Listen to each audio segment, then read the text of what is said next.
This conference will now be recorded. And I know that Lucy has at least partial of our region, like half of it, I think. And I think Rachel has the other half, or maybe there's another coordinator. I can't recall. So I'll let them touch upon all of that. Thanks, guys. Perfect. Thanks, Sherry. All right, I'm going to share my screen. Can I ask the organizer to make me a presenter? Sure. 1 second. Appreciate the intro, Sherry. I don't think I could have said it better. So that'll work out.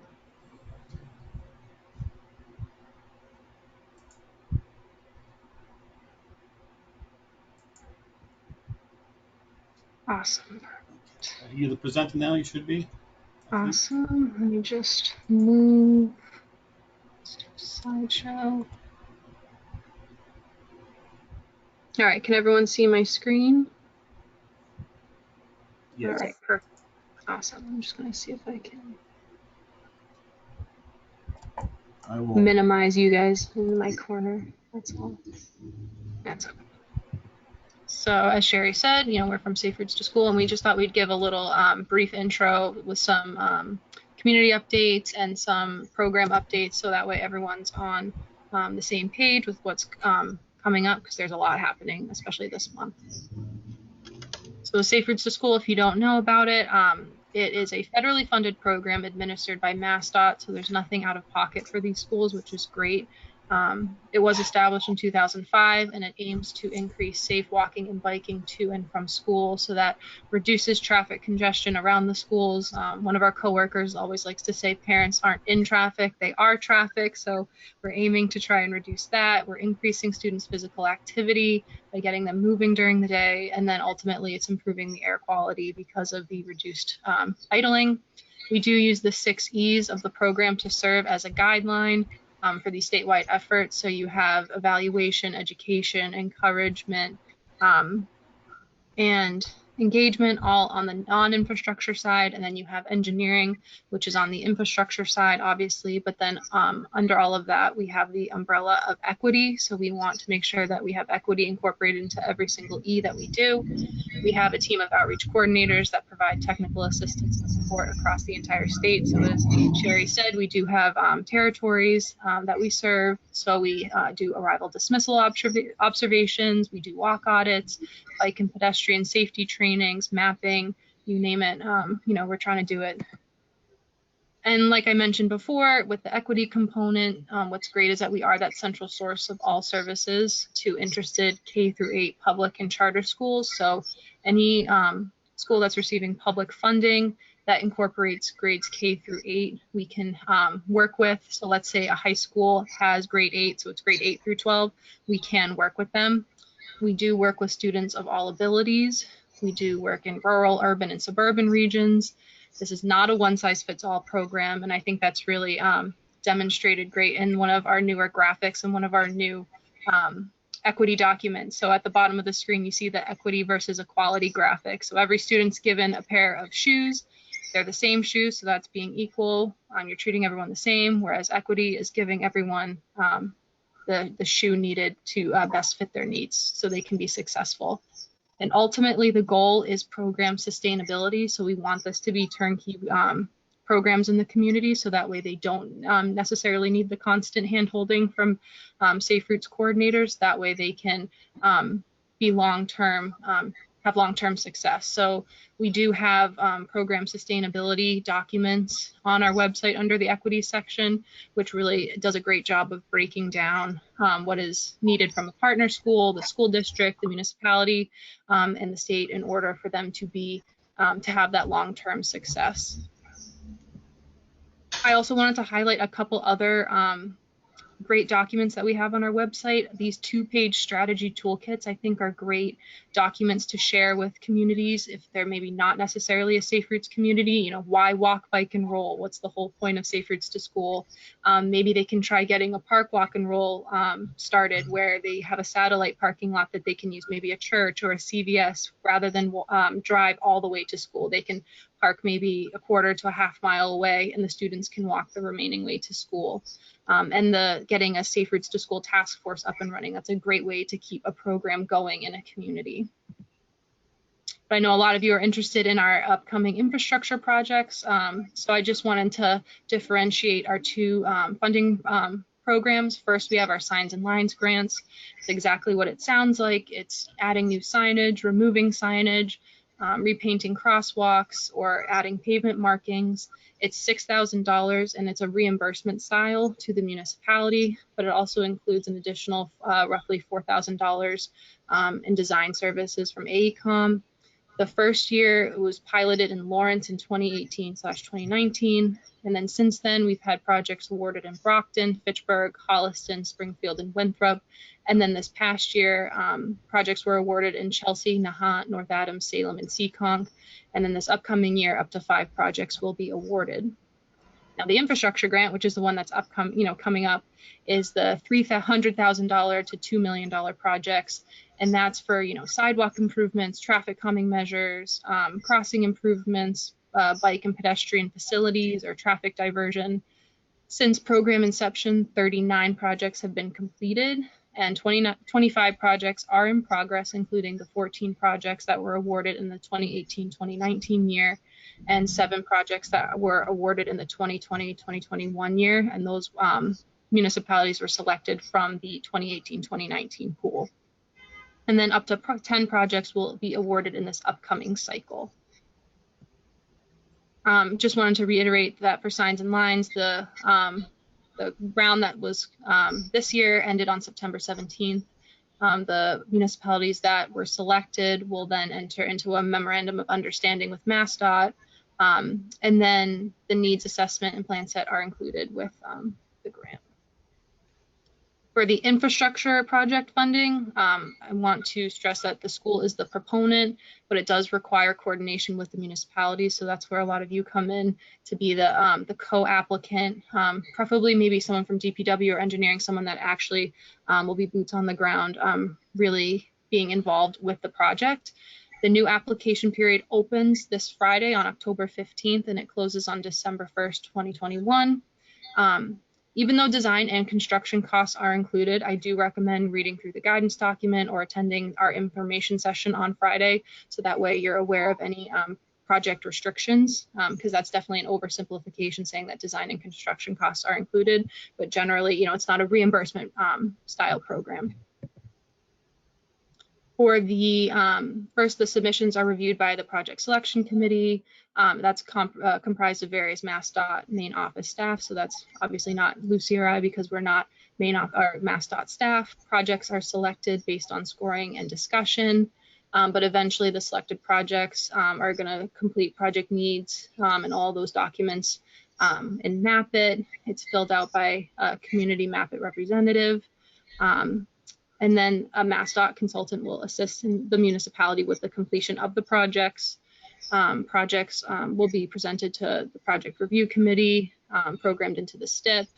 And then all of this, like I said, is available on our guidance document, which is available on the Safe Routes website under engineering. We have a whole infrastructure funding program section under engineering. And then also this will be gone through in detail on Friday during our information session. But our information session will be recorded. So if you are unable to make it, just email me, Lucy, or manager Diane, and we can get you the raw recording. So that way you can see what the information session was all about. So schools that must be partnered with Safe Routes for at least 6 months as of Friday in order to be eligible for the program or for the grant. So if you wanted to check to see what schools are partners, just the list by municipality is at the bottom of our main page. But I also encourage you to visit our program dashboard. It's under the evaluation tab on our website, and you can actually search different schools, different municipalities on the dashboard and see their past history, which is really great. So projects for Signs and Lines have to be a ½ mile from the school, but with infrastructure, it's 2 miles from the school. So that's a pretty big radius, which I think is really great. And again, public and charter schools are that are partners are eligible for the grant. I do want to mention our territory breakdown. So for Lucy, All of her territories are on the left that are part of the MRPC region, and all of my territory, or all of my communities, are on the right that fall into the MRPC region. I do have some asterisks on there because our program has been growing so much that we actually have an open position for an outreach coordinator. So I did include a link. I did share the PDF of the slides with Sherry. So we have the job opening description available. So if you know anybody in your community that you think would be a great fit for an outreach coordinator position, just let us know. I'm pretty much maintaining most of these communities, but Lucy is shifting a little bit further west. So that's just wanted to give you all that update. It's happening on the horizon. It's not happening right now, but I just thought you all should know that. But I will turn it over to Lucy now because she's going to give some updates about some communities in her territory. Thanks, Rachel. So I'll just start by talking about the Ashburnham Westminster School District. The schools in both places participate in flagship events, and we hosted a bike rodeo at Westminster Elementary Meeting House School in partnership with the local Cub Scout Pack 33. And we had a great turnout. You can see a picture from the event there. We had kids ranging from kindergarten all the way up through middle school. So that was great to see. And we also received a lot of support from the police departments in both Westminster and Ashburnham, which was great. And I will be meeting with the principal of Westminster Elementary and Meeting House School later this month. So I'm excited to speak with her about upcoming activities with Safe Routes to School. So for Gardner, Gardner for many years now has hosted really impressive walk to school days in the fall and the spring. They took a little bit of a break for COVID and things were scaled back a bit, but they're back in full force this year. So the students from Elm Street School all walked together to the school prior to school from the high school football field. And Elm Street School was also a recipient of one of the 2018-2019 infrastructure grants, and it's slated to begin construction in August of 2022. In Wichita, I have met with the town planner, the town manager, and the superintendent of the schools. We met over the summer. All of them are on board and excited to get the program started because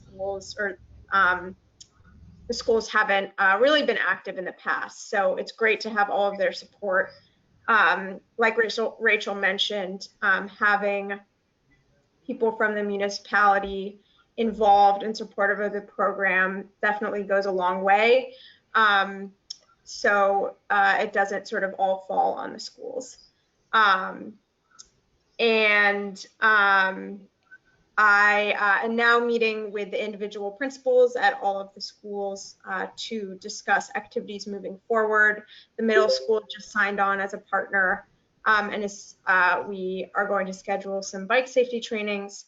And we hosted a bike rodeo at the Fall Fest this past weekend on October 9th, which was great. We got to talk to a couple students there about bike safety, and this is a picture from it. And we're also looking to do some evaluation activities in the winter, including walk audits, some mapping, and surveys. So I will pass it on to Rachel to talk about some of her communities. And thanks, Lucy. So our first community that I want to talk about is Fitchburg. They're definitely one of my more active communities. I was just at Rheingold last week for their their walk to school day. So all of the teachers, including the principal, decided to dress up in costume to greet the students. So that's the photo that you see at the top, which was really great to see. And then they were also one of our 2019-2020 Signs and Lines recipients. So you know, that's definitely helped with some signage and some pavement markings on the way to school. But they have a history of bike safety sessions and bike rodeos, and they're trying to get monthly walk to school days started again this year. They started that at the end of last year and want to keep it going this year. South Street Elementary, again, is another very active school, they do walking Wednesdays, and the PTO actually pays for little foot charms and chain necklaces. So every Wednesday when students participate, they get a little foot charm to add to their necklace. So by the end of the school year, they have this full necklace of little charms that they can show off, saying how many times they participated in Walking Wednesdays. And actually their nurse, Molly Reed, who leads these efforts, was our 2019 Safe Routes Nikki Tischler Award winner at our award ceremony. But I have done in the past arrival dismissal observations at Rheingold, Crocker, Memorial, and McKay, but that was right before COVID, so that kind of put a lot of pause on some activities. Some Leominster updates. Northwest Elementary, Dave Ledger, their crossing guard, was our first ever Crossing Guard of the Year award recipient this year. So that was really great to see. Francis Drake has been, they participated in the past in our flagship days, and they were actually a receiver of the 2018-2019 infrastructure grant. Johnny Appleseed does flagship events as well, and has done safety trainings in the past. But I will say is that I think COVID definitely hit Leominster a little harder, where, you know, they were pretty active before COVID, and it's been a little bit tougher trying to get things going again post, or it's still kind of during COVID. So I'm hoping that we can revisit Safe Routes again to keep it going. Just some other random community updates. Townsend, the schools did sign on as partners last year, but still trying to get them to actually participate. So I've been working with Veronica and a couple other folks to try and get them, to encourage them to get a little bit more active. Air Shirley, that district, they've, I think it was their athletic director registered a bunch of their schools for our May Walk, Bike, and Roll to School Day, but I haven't really been able to get through to any of those schools. Hubbardston was very interested in doing Walking Wednesdays and safety trainings right, I want to say April, May of 2020. So obviously none of that happened because of COVID. So everything kind of got put on pause for them. For Lancaster, they're part of the Neshoba School District, and the Bolton assistant principal is very active in the program, and so he is going to present Safe Routes at their next assistant principals meeting. So hopefully Lancaster will become one of those communities that signs on as a partner. Clinton had a bit of administration turnover. So we did arrival dismissal observations right before COVID, but then everything kind of deflated a little bit just because there were different, you know, the administrators retired or left the district. So just trying to get that up and running again. And then in Harvard, they were doing monthly walk to school days in the spring of 2019, but then their assistant principal left. And then they also had the school building renovation. So I think all of that really kind of put a pause on any Safe Routes activities, but I did include a note that one of the students wrote from Harvard when I attended one of their walk to school days.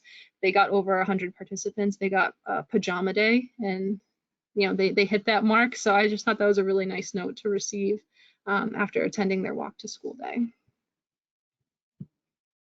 Some upcoming events, obviously, you know about our infrastructure launch information session. That's on Friday at 2 p.m. If you can't attend it, like I said, it will be recorded. So just email Safe Routes and we will get you the recording of the session. The guidance document is available on the website right now if you wanted to start perusing that. On Friday, October 29th, we have our Safe Routes to School annual fall summit. That'll be virtual this year. This is a great event for new and seasoned Safe Routes champions. I think it's a great way to kind of get a feel for what the programmatic side is all about. We're going to have a lot of half-hour sessions that you can use your Zoom link to pop in and out of whatever sessions that you want to attend, and it's about like 9 to 1. So it's a half-day event. And then Wednesday, November 10th, we have our second Safe Routes to School networking call. So our first networking call is back in August, and we broke communities up based on if you're rural, urban, or suburban. And it was really great to see. An example is Weymouth connect with someone from North Adams. You know, what other forum would that be available for them to kind of share ideas and resources? So it was really, I think it's a great way just to have a dedicated breakout room to just chat with folks who share similar interests or similar challenges. But if anyone has any questions, I provided both my email and Lucy's email. I will reiterate that my email does have the number 2, because apparently there are 2 Rachel O'Donnells at AECOM, so just don't forget to include the 2 if you do want to reach out. But again, all of the infrastructure information is available on the website. And don't forget to follow us on social media, because we do a lot of updates there, and we just encourage your engagement. But thank you. I'll just say too, from our point of view, if you do have questions and you want to, you can always reach out to us. We can always pass them along to Rachel and Lucy to get answers. So if you do have questions and you forget their email, just give us a call, especially Sherry, and we can pass along any questions to them. And I'd like to just say too, make sure you had mentioned earlier in the beginning of the presentation about the school system itself. Make sure that you engage those folks before you get started, because we here in Athol tried to do that 2 years ago, and they weren't encourageable, weren't interested, and the town of Athol ended up spending $250,000 on sidewalks that probably could have been paid for with this program had they just wanted to participate in that program. So you got to get your school people involved. We haven't had great success with that with our school system here, but it's just my own personal experience in the last couple of years. If they're not involved, it doesn't go very far. So you're going to put some efforts forth that won't come to fruition. So just wanted to bring that forward to the group. If there are no more questions with regards to the Safe Routes to School program, we'll move on to Sterling's Complete Streets prioritization plan.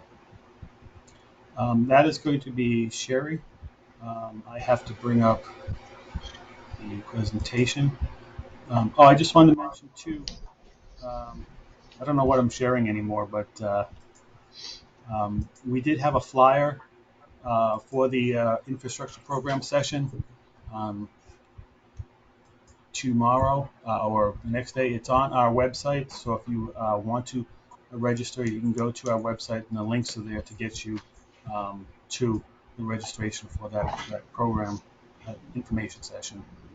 And maybe Rachel or Lucy, we can talk, and maybe once you record that, if possible, maybe we can get a copy and post it to our website on the same thing, so that people could always just go to the our notice and watch it here if need be. But we can talk on that later. Sure, sounds good. Well, thank you two very much for coming to our meeting. Thank you. Thank you. Thank you. So Sherry, I need to bring up your presentation. Yeah, while you're finding that, Brad, I'll just give a brief intro. So Is that last it? year, yep, that's it. Last right. year, Sterling had approached us because they had their Complete Streets policy created. So they completed the first step of the Complete Streets program. And then the next step would be the prioritization plan. So they had approached us to assist them with their prioritization plan. And the presentation that is on the screen was the presentation that I had given to the Sterling Board of Selectmen last month. So it does have a September date, but that is just because I'm kind of overviewing that presentation. It just seemed like the simplest thing to do. So next slide, Brad. It'll give you an overview of the project. So Complete Streets is basically, as most of you, I'm assuming, kind of have a gist of the program, but it's to provide safe and accessible options for all modes of travel, including walking, biking, transit, and cars for all ages and abilities. Next. So the Mass Department of Transportation is the holder of the Complete Streets program, and in 2014, there was legislative authorization to create the Transportation Bond Bill, which helped fund this program, and it rewards communities who include Complete Streets in policy and practice. So in 2020, there was 12 Mass communities that were awarded $4.6 million for infrastructure, and other components of the town projects could include Chapter 90, and then school and town projects. You can supplement funding for this, as well as CPA funding and Mass Works. So you can be a little creative in how you get these projects funded, not just through Complete Streets, because it is only up to $400,000 per project, and that does only cover 4 years. So you can only apply for up to $400,000 each year. Next. So there are 3 components of this program. The first one is to develop a policy, which is a town policy, it has to get voted in. The second, which the check mark indicates that Sterling had completed that. The second component is the tier 2, which is the prioritization plan development, which is a list of potential projects that fall under Complete Streets, and then the priority of where they lie. So the number 1 would be the top priority for the community. And then the third component would be to apply for construction funding for up to $400,000. Next. So the method we used to do this, to assist Sterling, was we interviewed a number of community departments, including the police department, finance committee, ZBA, DPW, bike and ped committee, and the town planner, and got their feel for certain projects and what was important for the community. We also reviewed existing studies and plans, such as the master plan, open space plan, capital planning, a walkability study that was actually in the works during this project development. And then we did, the major component was a survey that we actually distributed with the town's light bill. So we were actually able to get 363 surveys from community members this way.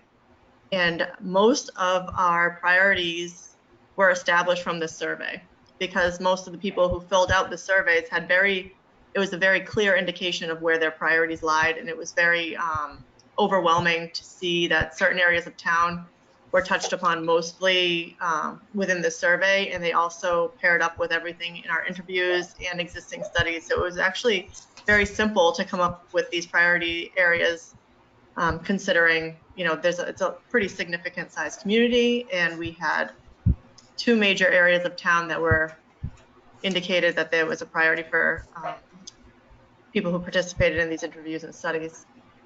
In March, we did a site visit where we invited Fuss & O'Neill, who we hired as our engineering firm, to help with the project costs.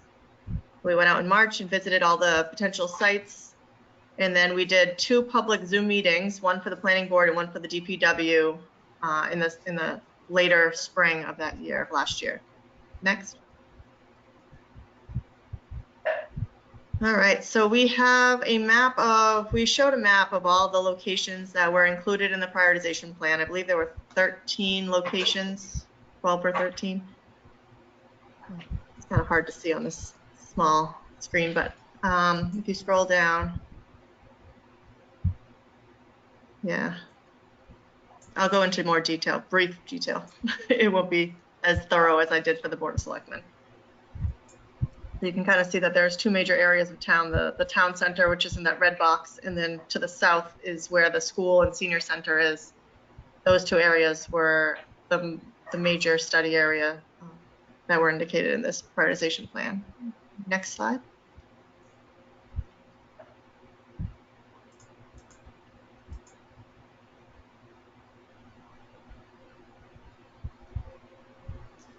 So the next steps, we were waiting to get the approval of the prioritization plan, and since then they have been approved, so they are all set. Their tier 2 is all set to go. They are now able to apply for infrastructure funding, which they were able to get a application in before the October 1st deadline. So we are still waiting to hear whether they were approved for infrastructure funding, but that all those steps have been completed at this time. Next. So the only thing left is the appendix. So keep going for a second.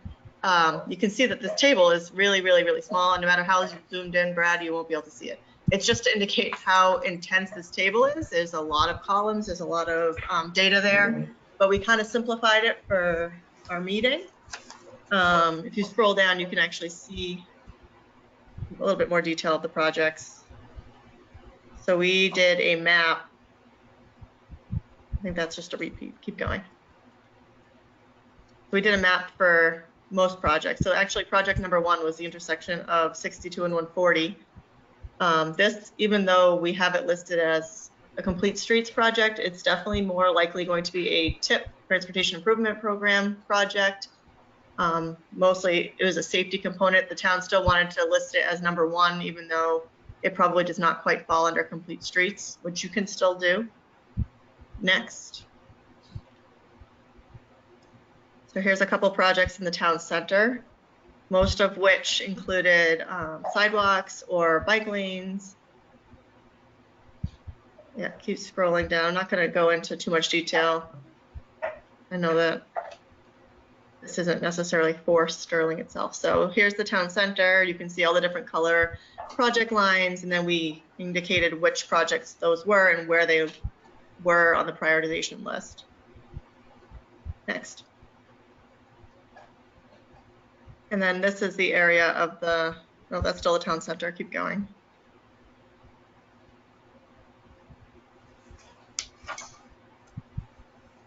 Keep going. That's Route 12. There should be one more. Is that it? That's all I have. Okay, so maybe this is the school one, but there were some projects, it must have been one before that, that were very close to the school and senior center that also linked the ball fields and like public park area. So those where you can see that we really mainly focused on 2 areas of the community. And I know Dick Mackey's here, and he was also involved in the development of this table, and I'm so glad that they were approved and we're moving towards construction funding. Hopefully there's a light at the end of the tunnel for that. So if any other community is interested or needs assistance with complete streets, definitely feel free to reach out and we can help you get a hold of the correct person at MassDOT. We're also here for assistance with developing your prioritization plan. And we provided these maps for the application for infrastructure as well.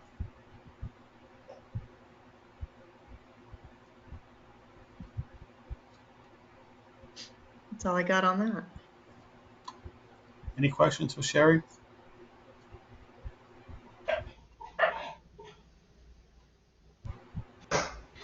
Okay, moving forward, section 6 under contract status reports, subsection A, the Federal Transit Administration.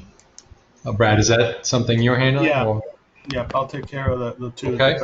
Actually, all 3 of them. Okay. For Federal Transit and the Regional Transit Authority, I just have a couple items. We're currently wrapping up a ADA bus stop evaluation study in Fitchburg and Leominster. We just have to work on the format of the report. There's some layout issues we have to do. But basically, staff has reviewed the what we call the identified and established bus stops in the Fitchburg-Leominster area. That is, those that appear on their schedules as definitive bus stops, such as Monument Square, in the Hannaford Plaza, and those kind of places where they're actually identified on the schedule for a scheduled stop. Because most of MART's system is a flag down system, so theoretically buses can stop anywhere within the along the route. Well, we looked at them and looked at some of the ADA requirements or guidelines they've established, and using a app that developed in-house, we were able to measure some of the positions out there and some of the stops. So we'll be compiling that into a final report, and hopefully that'll be within the next 2 weeks. Maybe we can get that final report put together. And again, there's some layout issues we've got to resolve so that it's actually readable and understandable. On the FTA side, and that's part of FTA and MART. The only thing I have really on the MART side is George Cahaley is now a member of the Transit Authority, and he's the representative to the MJTC, so he's back around to bother us. And he indicated to me today also that Bruno Fisher has been named the administrator at the Montachusett Regional Transit Authority. He was the interim administrator, but now he is the full-time administrator for MART. Any questions on MART? Or George, do you have anything you'd like to say?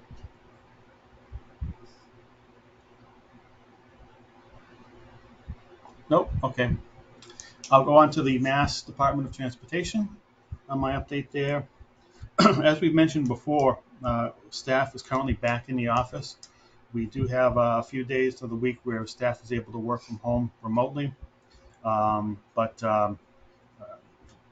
we are in the office mostly, so you can call and talk to us here and leave messages on our phone machine. We will be able to answer them and get them to you. If there are any changes in the near future, we'll make sure we post those on our website so people know the status related to meetings and so forth.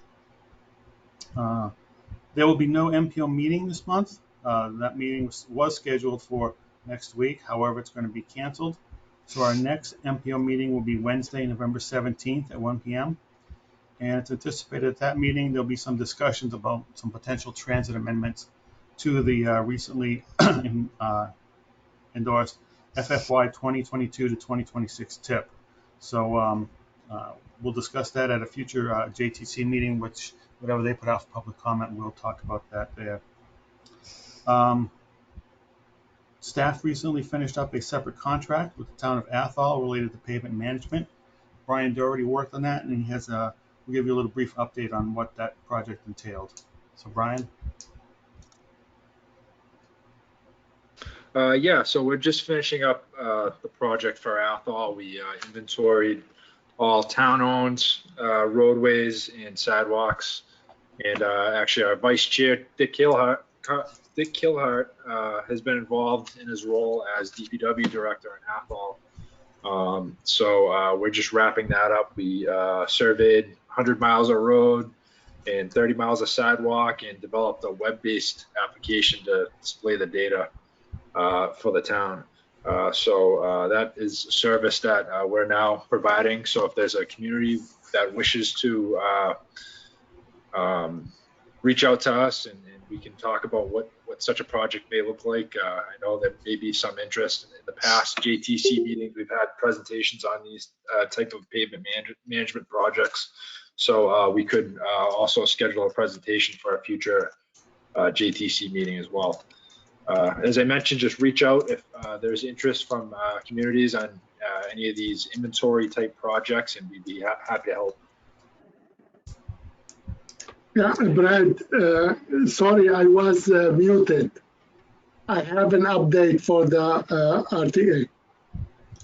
Okay, let me just wrap up the 3C and then I'll just throw it back to you. Okay? Thank you. All right, finishing up on the MassDOT, we have begun a new program year that runs from October 1st to September 30th, 2022. We'll be working on the tasks identified in our last recently endorsed Unified Planning Work Program. The contract was signed by MassDOT and sent back to us, so we're up and running on that program year. Also, MRPC has been informed by MassDOT Office of Transportation Planning that we have a new liaison. We'll take over for Derek Pravat. Derek, as you know, he was our liaison for a number of years. He's moved up to the position of manager of MPO activities. So our new liaison is Christopher Clem, and I believe he's here today. And we'll be in contact with, he'll be our main contact at MassDOT in Boston for the time being, or for the future. So Chris, welcome aboard to our MPO in our region. Thank you, Brad. Looking forward to being here. Last item I have, I have one handout that should have gone out with you people. It's from Mass Emergency Management Agency about some mitigation assistance programs. The deadline on the submittals for some of these is coming up October 15th, but there may be some additional information here that you may be able to look at if you're interested in emergency management mitigation program. So if you have any questions also, we can also probably provide you some assistance or get some information to you regarding this program. And that is all I have on MassDOT 3C. So George, if you want to talk about FTA and No, the RTA. the RTA. Okay. As Brad mentioned, on September 21st, at the MART Advisory Board meeting, all the board members voted to appoint Mr. Bruno Fischer as MART administrator.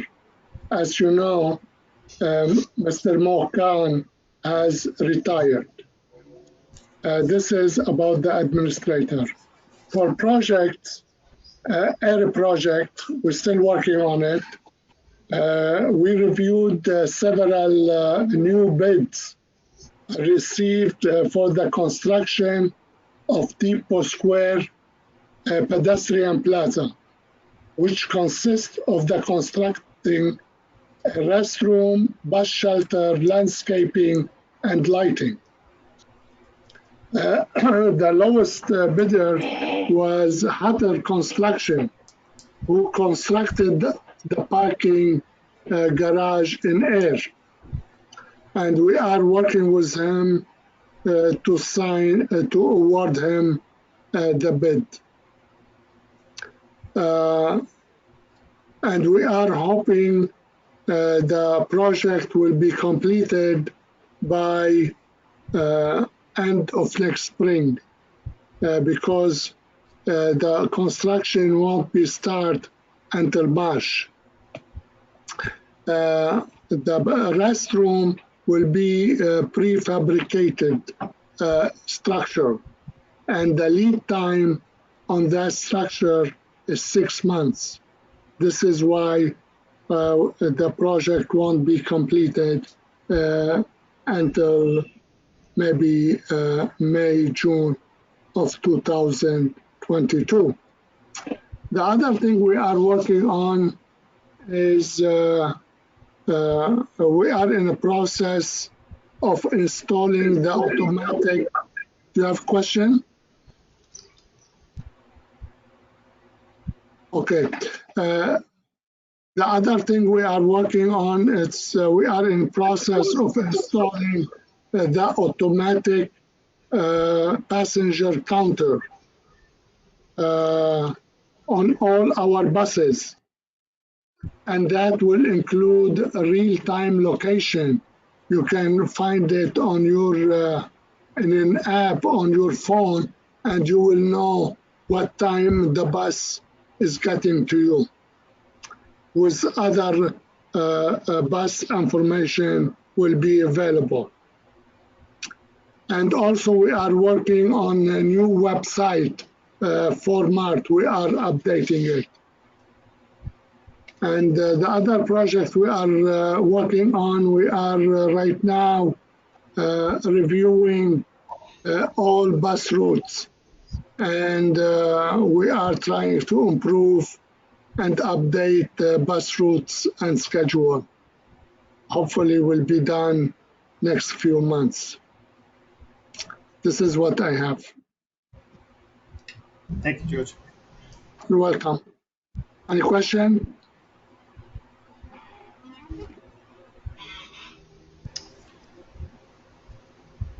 Okay. I want to just make one note on Brian's presentation with regards to our Athol's pavement and sidewalk management plan. We are, like I said, almost complete for that. But for folks that may have an interest, certainly you can reach out. Feel free, Brian and MRPC, to send as a sample what you've done for us. I mean, we still have a few more things to just go over here at the end, but that is a Chapter 90 reimbursable expense. We will be getting reimbursed through that program by DOT District 2. So for us, especially if you're maybe not new to the DPW business, but new to your community, you may not know the roads that you had in your other community. You may not have time, you may not have the staff to go look at those and categorize those from a third-party eye. I know for me, it's been really good because, of course, every person on every road thinks that their road is the most important road. And this really puts it in perspective for people when they see the colors on the map that, you know, for instance, here in Athol, 35 to 40% of the roads are in poor condition. And I'm sure that's similar to a lot of communities, but it gives you some real meat when you go to meet with your public officials, your elected officials, to say, It's not that we're just talking about rebuilding roads because we want to rebuild roads because they look nice, but here's an independent third-party group of professionals that kind of looked at the same thing that we're looking at and said, yeah, here it is, X, Y, Z, whatever those roads are in poor shape. Here are the sidewalks, for instance, that are in poor shape. And it should be beneficial for us and other communities long term to be able to begin to slowly rebuild some of that infrastructure. So we're really happy with what we've got to this point. I'm sure it'll be very helpful moving forward, and we'll be able to do some updates to it as we move along. But that was, it seemed like a seamless transition. Like I promised Brian I would take him out to lunch. We haven't gone out to lunch yet because we haven't seen him. So we haven't even seen the crew. I know you're in town because we've seen him in town, but it's been very easy for us, and the communication's been great. So I just wanted to say that. But if we don't have any other questions, we do need to schedule the next meeting, which I'm assuming would be November 10th. Is that correct, Brad? Almost. Last meeting we had, we decided that we go to an every other month schedule. That's what I at the end of thought. the year. So the next meeting should be December 8th. Okay. We'll have November off. Unless something catastrophic comes up and we need to meet, we'll have November off, and then we'll meet December 8th at 2:30 in the afternoon. And I'll send out reminder notices before November and then for the December meeting also. Okay. Are there any other things that need to be brought forward to the group before we entertain a motion to adjourn? Brad? Seeing none? No, so Richard Mackey, Nick Mackey has a question. Oh, I didn't see it. Go ahead, Rich. Thank you. No, I just want to publicly thank Sherry Bean and the other MRTC people who helped with our complete application for the Complete Streets program. That was very, very helpful. Our select board was quite impressed with her presentation, and we're going to move ahead. Thank you very much, Sherry. Thank you. Any other questions, comments, concerns? Seeing none, we'll move to adjourn today's session. All those in favor? Aye. Okay. Aye. Thank you very much. Thank you, everyone. Thank you. Aye.